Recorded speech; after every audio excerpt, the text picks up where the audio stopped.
Avez-vous déjà ressenti cette étrange force, presque magnétique, vous tirant dans deux directions? D'un côté, vous ressentez l'envie de vous élever, d'accomplir quelque chose de significatif, de devenir enfin la personne que vous savez pouvoir être. Mais de l'autre côté, il y a cette force silencieuse, une résistance tranquille, presque comme si quelque chose en vous vous retenait, vous empêchant d'avancer. C'est le genre de sentiment que vous ne pouvez pas vraiment expliquer, mais vous vous retrouvez bloqué, incapable de faire ce premier pas. Carl Jung, l'un des penseurs les plus profonds dans le domaine de la psychologie, a appelé cette bataille interne l'ombre. Il l'a décrite comme cette partie cachée de nous-mêmes, celle que nous n'aimons pas reconnaître, la partie où vivent nos peurs, nos insécurités et nos émotions refoulées. Ce n'est pas la partie que nous montrons au monde. En fait, c'est souvent la partie que nous essayons désespérément de garder cachée. Mais voici la chose. Cette ombre ne reste pas hors de vue. Elle façonne nos actions d'une manière dont nous ne nous rendons même pas compte. Prenez un moment pour réfléchir. Avez-vous déjà eu un grand rêve, un objectif ambitieux, mais au moment d'agir, quelque chose vous a retenu? Peut-être avez-vous ressenti une poussée de motivation, mais ensuite vous vous êtes figé. Les idées que vous aviez semblé hors de portée, c'est l'ombre qui agit. Ce n'est pas de la paresse, c'est quelque chose de plus profond, quelque chose d'inconscient. C'est cette partie de vous qui dit « Et si j'échoue? Et si je ne suis pas à la hauteur? Que vont penser les autres ?» Ces peurs, bien que cachées, sont suffisamment puissantes pour nous empêcher d'avancer. Elles créent une résistance, une sorte d'inertie mentale qui nous maintient dans un état de désir sans jamais agir. Et la vérité, c'est que c'est ici que beaucoup d'entre nous se retrouvent bloqués. Nous pensons que nous sommes paresseux. Nous pensons que nous manquons de motivation. Mais en réalité, il ne s'agit pas de capacité. C'est l'ombre qui nous tient en otage avec des pensées d'inadéquation et une peur de l'inconnu. Elle nous dit qu'il est plus facile de rester confortable où nous sommes, même si ce confort nous retient. Alors nous procrastinons, nous hésitons, nous rationalisons. Nous rêvons, mais nous agissons jamais. Alors, comment brisons-nous ce cycle? La réponse de Jung était simple mais profonde. Nous devons intégrer l'ombre. Cela ne signifie pas la combattre ou l'ignorer. Cela signifie l'accepter, la comprendre et utiliser son énergie pour nous propulser en avant. Une fois que nous faisons face à nos propres peurs et doutes, ils perdent leur pouvoir. Au lieu de nous saboter, ils deviennent le carburant qui nous pousse. L'ombre n'est pas une chose à craindre, c'est quelque chose à comprendre et à accueillir. Quand vous le faites, vous trouverez enfin la force de faire ce premier pas, de dépasser l'inertie et de transformer vos rêves en action. Vous êtes-vous déjà senti piégé dans un cycle de suranalyse? Vous savez ce que vous voulez, mais chaque fois que vous essayez d'avancer, votre esprit tourne en cercle infini, analysant chaque résultat possible et remettant en question chaque décision. C'est comme si plus vous réfléchissiez, moins vous agissiez. La pression de bien faire vous paralyse. Et à la fin, il ne vous reste qu'un sentiment de frustration et de stagnation. Arthur Schopenhauer, le philosophe allemand, a soutenu que cette paralysie mentale fait partie intégrante de la condition humaine. Selon Schopenhauer, nous sommes pris dans un cycle éternel de désir. Nous voulons quelque chose, le succès, l'amour, la sécurité, le bonheur, mais dès que nous nous rapprochons, ce sentiment nous échappe et nous nous retrouvons à vouloir autre chose. Cette quête incessante, cette poursuite sans fin crée un esprit agité. Nous réfléchissons toujours, nous imaginons la prochaine grande chose, mais nous ne prenons jamais vraiment action pour concrétiser ces pensées. C'est ce cycle infini de désir et d'insatisfaction que Schopenhauer croyait nous maintenir bloqués.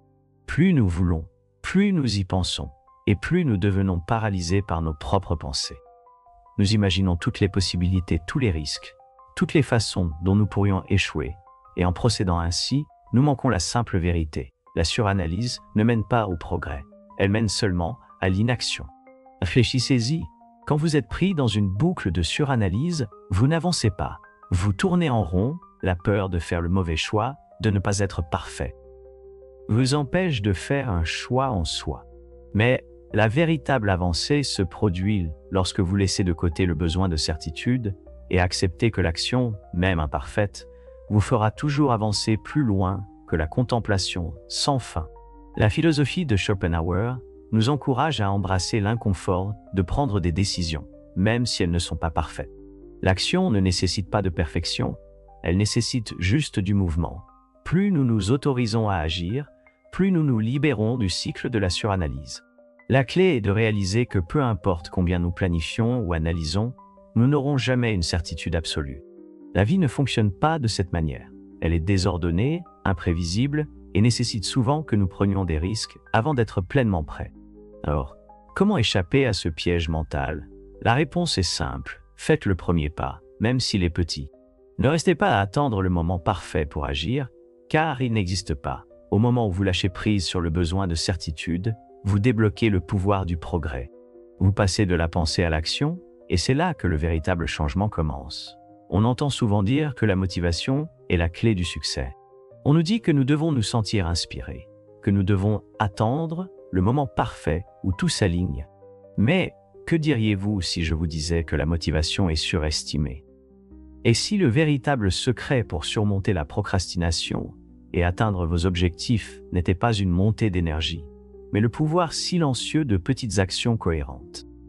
James Clear, dans son livre révolutionnaire Atomic Habits, soutient que la clé d'un changement durable ne réside pas dans des moments dramatiques d'inspiration ou une soudaine poussée de volonté.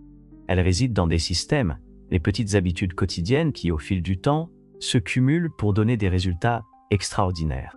Le problème, c'est que beaucoup de personnes ambitieuses pensent qu'elles doivent accomplir de grands sauts pour voir des progrès. Elles attendent le moment parfait, l'idée parfaite, la poussée d'énergie parfaite pour commencer. Mais le succès ne se construit pas sur des coups d'éclat. Il se construit sur des systèmes. Réfléchissez-y. Si vous voulez vous mettre en forme, attendre le moment parfait pour commencer une routine d'entraînement rigoureuse ne fera que vous bloquer. Vous pourriez vous convaincre que vous devez être dans le bon état d'esprit ou avoir un abonnement à une salle de sport chic pour que cela se réalise. Mais la vérité est que ce sont les petites habitudes constantes, les étirements matinaux, les promenades de 10 minutes, les repas sains, qui créent un changement durable. Ce sont ces actions apparemment insignifiantes qui, avec le temps, s'accumulent pour donner de grands résultats. L'idée centrale de Clear est que les habitudes ne fonctionnent pas, car nous nous forçons à nous appuyer sur la motivation. Au lieu de cela, nous devons concevoir un système qui facilite le comportement souhaité. Si vous voulez écrire un livre, n'attendez pas que l'inspiration frappe. Engagez-vous plutôt à écrire juste 500 mots par jour. Peu importe si vous n'en avez pas envie ou si vos mots ne sont pas parfaits. Le système d'écrire 500 mots chaque jour crée de l'élan, et bientôt, l'écriture devient sans effort. Le secret réside dans le système, pas dans les poussées occasionnelles de motivation. Alors, comment pouvons-nous appliquer cela à nos propres vies? La première étape est simple. Arrêtez de vous fier à la motivation pour passer à l'action. Créez des systèmes qui rendent le succès inévitable. Décomposez vos grands objectifs en petites actions gérables. Vous voulez créer une entreprise? Commencez par consacrer juste 15 minutes par jour à la recherche ou à la planification. Vous voulez acquérir une nouvelle compétence. Passez 20 minutes par jour à pratiquer. Cela peut sembler petit au début, mais l'effet cumulatif de ces actions créera de l'élan. Et avec le temps, votre ambition se transformera en résultats tangibles. Nous rêvons tous de succès. Nous visualisons la vie que nous voulons, la richesse, la liberté, la reconnaissance. Mais rêver à lui seul ne suffit pas. Vous avez probablement entendu le dicton. Si vous pouvez le rêver, vous pouvez l'atteindre. Mais que diriez-vous si je vous disais que le désir seul n'est que le point de départ? Que sans un plan clair et la volonté d'agir, vos rêves resteront exactement cela, des rêves. Napoléon Hill, l'auteur de Réfléchissez et devenez riche, a passé des années à étudier certaines des personnes les plus réussies de l'histoire.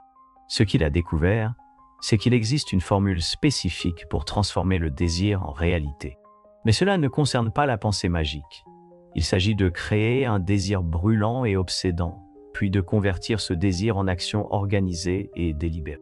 L'approche de Hill en matière de succès était fondée sur quelque chose de simple. Les pensées sont puissantes, mais ce sont les actions que vous entreprenez qui les transforment en quelque chose de réel. Si vous vous êtes déjà retrouvé à rêver en grand, mais à être bloqué dans le fossé entre le vouloir et le faire, les réflexions de Hill résonneront en vous. Il croyait que simplement penser à la richesse ou au succès ne les apporterait pas dans votre vie. Vous devez penser, mais vous devez aussi agir. Et pas n'importe quelle action. Une action ciblée, intentionnelle et cohérente. C'est là que la plupart des gens échouent. Ils attendent un signe, ils attendent le bon moment, et ils finissent par ne rien faire du tout. Hill dit, vous devez agir maintenant, peu importe à quel point vos plans peuvent être imparfaits. La clé est de commencer. Considérez ceci, à quelle fréquence êtes-vous pris dans le cycle de rêver sans jamais traduire ces rêves en étapes concrètes? Que ce soit pour démarrer cette entreprise que vous avez toujours souhaitée ou pour écrire ce livre auquel vous pensez, il y a toujours un fossé entre le désir et l'action. La solution de Hill à cela était de créer un plan précis et de commencer immédiatement. La différence entre ceux qui réussissent et ceux qui échouent, c'est l'action, en particulier le courage de faire le premier pas même quand tout n'est pas clair. Alors, comment pouvez-vous utiliser la formule de Hill pour transformer vos rêves en réalité? Tout d'abord, définissez votre désir brûlant. Que voulez-vous vraiment? Ensuite, élaborez un plan, une feuille de route, même imparfaite. Une fois que vous avez ce plan, commencez à agir, peu importe la petitesse de l'action. Chaque pas que vous faites vous rapproche de votre objectif. Le simple désir ne suffit pas. Vous avez besoin d'un plan et de la discipline pour passer à l'action. Le message de Hill est clair. Penser est important, mais agir est essentiel. Nous vivons dans un monde qui nous dit de rechercher le confort, d'éviter la douleur et de choisir le chemin de la moindre résistance. Il est facile de se laisser piéger dans le cycle de la recherche de raccourcis, de manière de simplifier la vie. Mais que diriez-vous si je vous disais que la clé de la véritable croissance n'est pas de rechercher le confort, mais de embrasser l'inconfort? Que se passerait-il si la façon de débloquer votre plein potentiel consistait à faire face aux défis les plus difficiles, à vous pousser au-delà de vos limites et à prospérer là où d'autres choisissent d'abandonner? David Goggins, l'un des individus les plus tenaces au monde, a fait sa renommée en défiant les limites de l'endurance humaine. Connu pour ses exploits incroyables de force et de résistance mentale, Goggins a un message qui perce le brouhaha. La réussite ne repose pas sur la motivation, elle repose sur la discipline. Goggins n'est pas devenu ce qu'il est en attendant que la motivation se manifeste. Il n'a pas attendu le jour parfait ou les conditions idéales. Au lieu de cela, il a développé un état d'esprit qui embrasse l'inconfortant. Il a compris que la croissance se produit lorsque nous nous poussons à travers les moments les plus difficiles, lorsque nous continuons à avancer même lorsque nos corps et nos esprits crient pour s'arrêter. Goggins l'appelle « embrasser la souffrance », la capacité de trouver de la force dans la lutte, de transformer la douleur en pouvoir.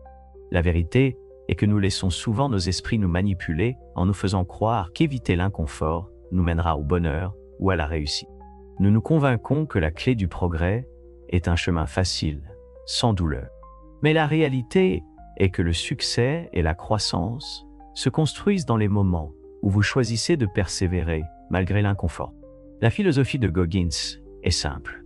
Si vous voulez atteindre quelque chose d'extraordinaire, vous devez devenir plus fort. Pensez à votre propre vie. À quelle fréquence évitez-vous les tâches difficiles? Combien de fois vous surprenez-vous à chercher une raison pour prendre le chemin le plus facile? Que se passerait-il si vous décidiez de renverser la tendance? Que se passerait-il si vous accueilliez l'inconfort, acceptiez le défi et choisissiez d'être inflexible, peu importe à quel point les choses deviennent difficiles?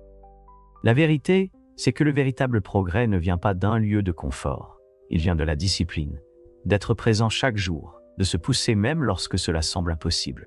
Et quand vous adoptez cet état d'esprit, quand vous apprenez à dépasser la douleur et l'inconfort, vous débloquez un niveau de force et de résilience que vous n'auriez jamais pensé possible. Alors, que choisirez-vous? Continuerez-vous à rechercher le confort ou choisirez-vous de vous durcir? Le chemin vers la grandeur n'est pas pavé de facilité. Il est construit en embrassant la lutte, en continuant à se battre même quand chaque partie de vous veut abandonner. La seule question est, êtes-vous prêt à relever ce défi de front? Avant de conclure, j'aimerais avoir votre avis. Quel concept nous avons discuté aujourd'hui a le plus résonné avec vous? Était-ce l'idée de Goggins d'intégrer l'ombre ou la philosophie implacable de Goggins? Laissez un commentaire ci-dessous. J'aimerais connaître vos pensées. Et si vous avez aimé cette vidéo et pensez qu'elle pourrait aider quelqu'un que vous connaissez, n'oubliez pas de la partager. Aussi, si vous n'êtes pas encore abonné à la chaîne, allez-y, et appuyez sur le bouton d'abonnement et activez les notifications afin de ne pas manquer de contenu qui pourrait transformer votre façon de penser et d'agir. À la prochaine vidéo.